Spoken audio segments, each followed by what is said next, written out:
दोस्तों, सुरक्षा के नाम पर मोदी सरकार ने भले तमाम चाइनीज ऐप्स पर बैन लगा दिया हो, मगर दुनिया भर में जासूसी के लिए बदनाम और बैन हो चुकी कंपनी हुआवे को लेकर उसकी नीति अभी साफ नहीं है। 5G नेटवर्क की रेस में सरकार शायद उसे बनाए रखना चाहती है। इलेक्ट्रॉनिक्स एंड इंफॉर्मेशन टेक्नोलॉजी के राज्य मंत्री संजय धोत्रे की संसद को दी गई जानकारी यही कहती है।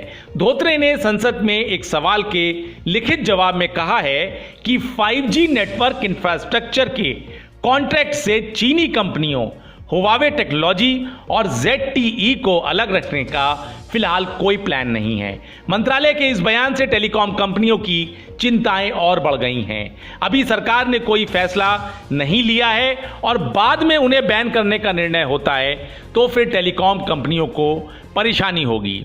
दरअसल IT मामलों की संसदीय समिति के समक्ष टेलीकॉम डिपार्टमेंट ने कहा है कि इस पर आखिरी फैसला होम मिनिस्ट्री को लेना है। दोस्तों, दरअसल सीमा पर तनाव बढ़ने से पहले भी अमेरिका की ओर से भारत पर यह दबाव डाला जा रहा था कि उसे चीनी कंपनियों को अपने यहां 5G टेक्नोलॉजी से दूर रखना चाहिए। दरअसल अमेरिका समेत कई देश हुआवे को बैन कर चुके हैं। इतना ही नहीं, गूगल ने हुआवे से अपना नाता तोड़ रखा है।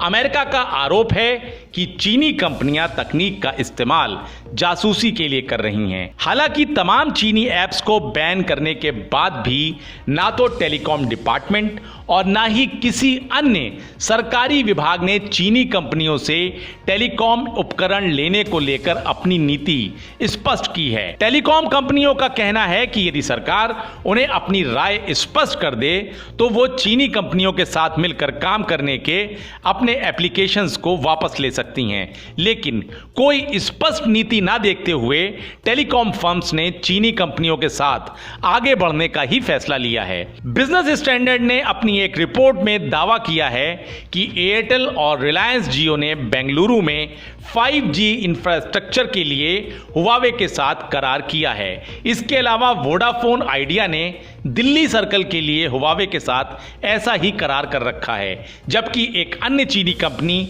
ZTE ने एयरटेल के साथ कोलकाता के लिए करार किया है। हालांकि सरकार के रुख को देखते हुए जुलाई में भारतीय टेलीकॉम कंपनियां नई एप्लीकेशंस देने को तैयार थीं और चीनी कंपनियों की बजाय अन्य फर्म्स को साथ लेने के लिए भी तैयार थीं, जैसे नोकिया, एरिक्सन या सैमसंग। मगर सरकार की नीति स्पष्ट न होने की वजह से फिलहाल उन्हें चीनी कंपनियों के साथ ही आगे बढ़ना पड़ रहा है। एयरटेल ने बेंगलुरु में एरिक्सन के साथ आवेदन किया था, जबकि कोलकाता में नोकिया के साथ एप्लीकेशन दिया था। डेस्क रिपोर्ट, राज सत्ता एक्सप्रेस।